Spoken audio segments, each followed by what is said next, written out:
Gaano nga ba kadelikado ang mga hayop na hindi naman talastas ang kakayahan, mapabuhay, o kahit pa walang buhay? Dahil talagang nakakagulat ang ilan kung basta na lang lalapitan. Tulad ng mga mapapanood natin sa videong ito na dapat ay hindi agad sila basta hahawakan. We're gonna see what he can do to a soda can. I don't even dare to get my hand near. They're like a dog. It exploded!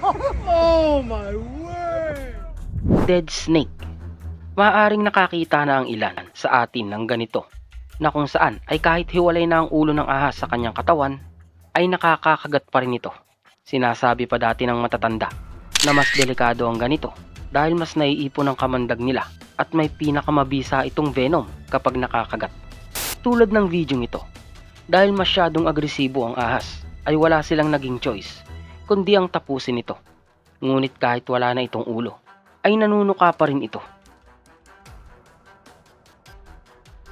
Kaya kung basta ilalapit ang kamay sa ulo ay maaaring makamandagan pa nito. Ang karaniwang may ganitong kakayahan ay ang rattlesnake. Nung ma-encounter nila ang isa ring agresibong rattlesnake, nakadalawampung beses pa itong nanunuka kahit wala na ang ulo nito sa katawan. Wala namang nasaktan sa kanila. Kaya kung basta gagawin ng ganito ay talagang mapapahamak. Slow loris.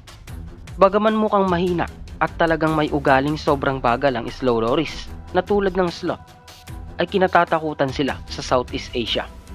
Kung tititigan ay mukhang sobrang cute at napaka-harmless ng hayop na ito.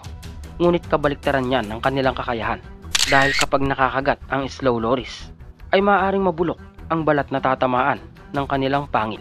Sila ang isa sa nabubuhay na most venomous mammal sa buong mundo. Kapag may panganib na nararamdaman ang mga slow loris, ay agad nilang didilaan ang kanilang siko na kung saan ay pinagmumulan ng matinding likido at hahalo ito sa kanilang laway na magiging pandepensa nila sa kalaban. Kahit pa ang buto ng tatamaan nito ay talagang malulusaw na lamang. Pero kahit na, may mga tao pa rin pailan-ilan ang nag-aalaga nito. Lalo na at hindi nila alam ang kakayahan nito. Camel. Ayos lang naman na hawakan at sakyan ang buhay na camel dahil talagang tungkulin nila ito. Pero kung ito ay patay na, ibang usapan na dahil delikado rin ito. Ikinukumpara pa nga ito ng iba sa time bomb. Ang mga camel ay karaniwang aksidente ang ikinasasawi dahil siguro sa sobrang init ng panahon. At ang pagkamatay nito ay nagiging cause ng paglobo ng kanilang tiyan.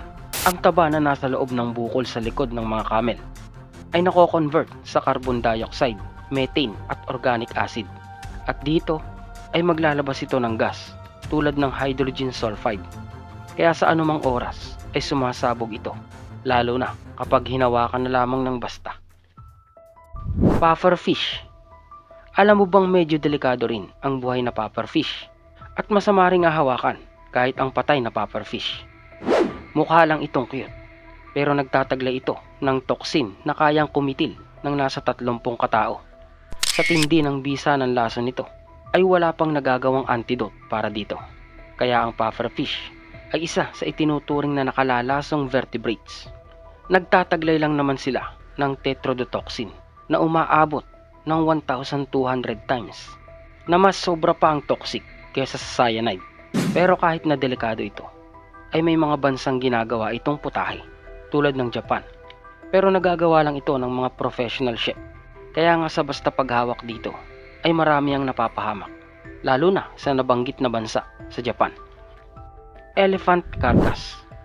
Hindi lang ang mga camel ang bigla na lang sumasabog dahil kapag namatay rin ang elepante ay mauuwi na ito sa tinatawag na body decomposition. Tulad ng video ito mula India, dahil hindi nila alam na mangyayari ito ay pinalibutan nila ang elepante para tingnan kung ano nga ba ang sanhi ng pagkamatay nito. Inumpisahan nilang tanggalin ang balat nito, ngunit sa isang saglit lamang ay bigla itong sumabog. Ito ay dahilan dahil sa naipong gas sa katawan ng elepante. Bagaman nakakatakot din ang buhay na wild elephant, ay ano pa nga kaya kung wala na ring buhay? Parang mas matindi. Dahil kung iisipin, ay napakahirap tanggalin ng amoy nakakapit sa kanila. Wolf fish bite. Dahil akala ng marami na basta wala na sa tubig ang isda tulad nito ay hindi na ito makakapanakit. Sinubukan ng mangingisda na ito kung kaya pa nga ba na kumagat. Nang nahuli nilang isda, kahit wala na ito sa tubig, inilagay niya ang kanyang kamay sa bibig nito na balot ng makapal na gloves. Sa sobrang tindi ng kagat nito, ay kinailangan nilang gumamit ng kahoy para muling matanggal ang kanyang kamay. Tulad din ng videong ito, isang wolffish ang sinubukan nilang lagyan ng soda can sa bibig nito. Pero sa tindi ng pagkagat niya, ay parang papel na lamang ito sa kanyang mga pangil.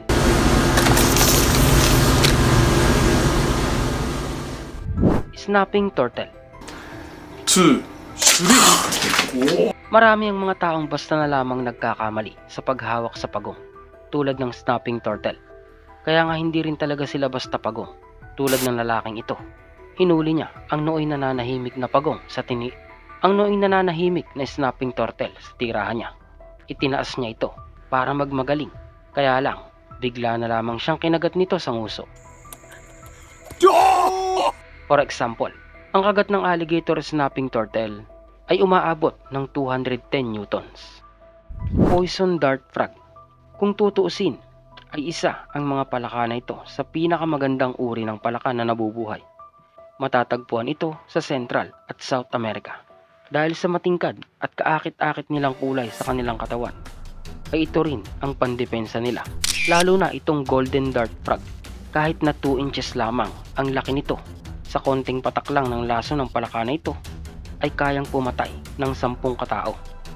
Bagaman nasa 200 klase ng species ang palaka na ito, ay iilan lang naman ang may matinding lason. Kaya kapag nagkamali ng hinuli at basta na lamang hinawakan, ay tapos ang kinabukasan. Hooded pituhoy. Ang ibon na ito ay ang isa sa pinakanakalalasong ibon sa mundo. At matatagpuan sila sa kagubatan ng India. Hindi naman talaga inborn na may lason sila. Dahil ayon sa pag-aaral ay nakukuha nila ito sa paborito nilang pagkain tulad ng poisonous beetle at ng iba pang poisonous frog. Cone snail.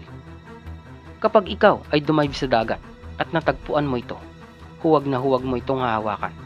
Dahil sa loob lamang ng ilang segundo ay tapos ang maliligayang araw.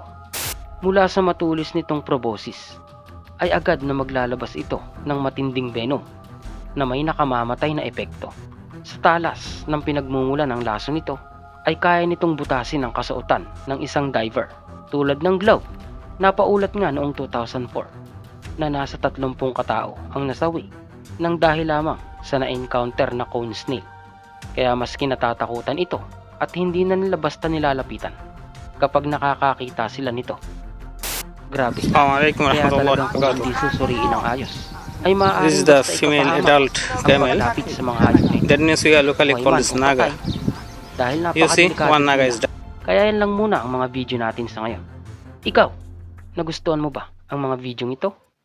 Kaya comment ka lang sa ibaba ng channel na to at pag-usapan na yan.